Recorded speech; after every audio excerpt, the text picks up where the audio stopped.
Tendance en recul toujours à la Bourse de Paris à l'ouverture des marchés américains. Marchés américains qui ont ouvert dans le vert après des clôtures affectées hier par les annonces de la Fed et notamment la flambée des rendements obligataires aux États-Unis à la suite des dernières projections d'inflation donc de la Réserve fédérale.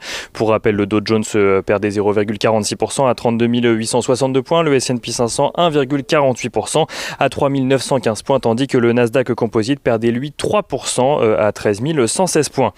Les investisseurs qui aujourd'hui suivent de près les premiers pas de l'administration Biden en matière de politique internationale, après s'être montré plus que ferme vis-à-vis de Vladimir Poutine au téléphone puis en interview. Joe Biden semble vouloir adopter un ton similaire vis-à-vis de la Chine lors de discussions qui se tiennent actuellement en Alaska entre le secrétaire d'État de Joe Biden et son homologue chinois. Les États-Unis n'ont pas hésité à mettre en cause l'intervention de Pékin à Hong Kong ou encore son traitement de la communauté ouïghour.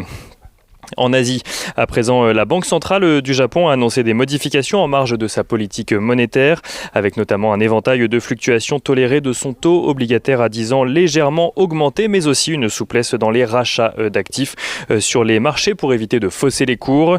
Côté valeur, à présent, à Wall Street, on notera que FedEx publie des résultats supérieurs aux attentes pour son troisième trimestre, dopé notamment par les livraisons à domicile dans le contexte actuel. Son bénéfice net ressort à 892 millions de dollars. FedEx est d'ailleurs confiant pour la suite de son exercice, estimant que la demande pour ce type de service va rester élevée dans un avenir proche. On notera également que Nike annonce des ventes en recul de 11% au troisième trimestre en lien avec des perturbations sur sa chaîne d'approvisionnement entre l'Asie et les États-Unis. Nike qui annonce également que l'entreprise reprendra bientôt son programme de rachat d'actions.